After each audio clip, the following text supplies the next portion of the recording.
The Alps are stunningly beautiful, and they're very safe. There's great rescue services, helicopters. They can get to just about anywhere in 10 minutes if you do fall and break your leg or something. And it's stunning scenery. You've got a lot of wildlife, tremendous amount of glaciers.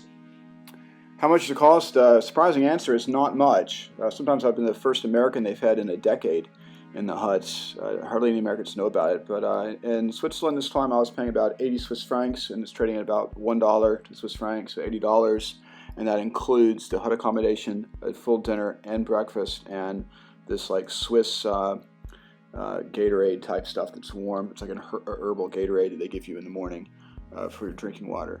But it's an absolute bargain, and it's less in France and Austria and Italy.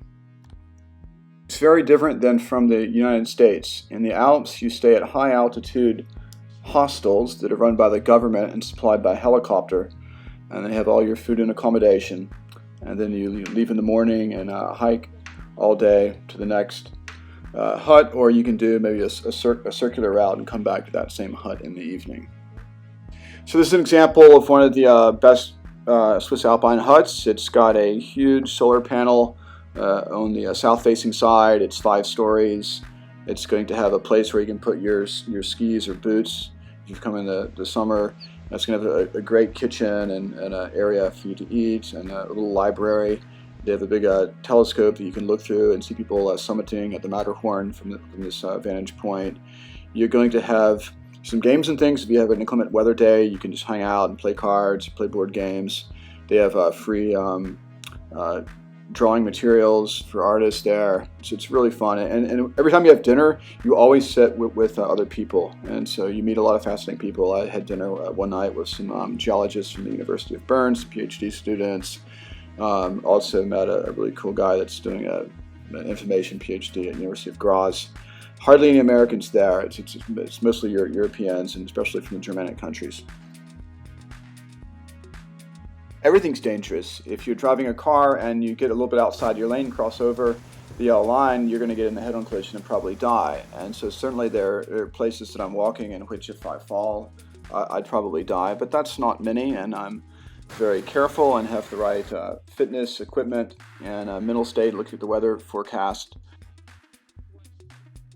I've posted a link below that explains the gear you need for a 10-day hut-to-hut Alpine trip, but the answer is not much at all. You just really need a small backpack that's going to have layers so that if you run into a snowstorm at high altitude, you need to have a wind jacket, like a synthetic sweater, and some ski pants and a hat.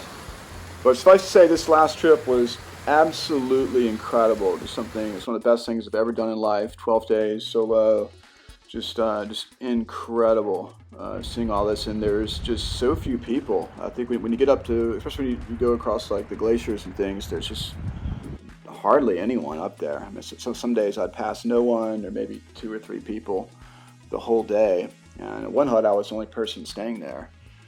So it's a lot of space up there, and that's why there's lots of Alps. And I would always recommend you find quiet valleys without any ski lifts, and just climb up from the valleys. You can take little public buses in, and I usually fly into Munich, Geneva, Zurich, or Milano.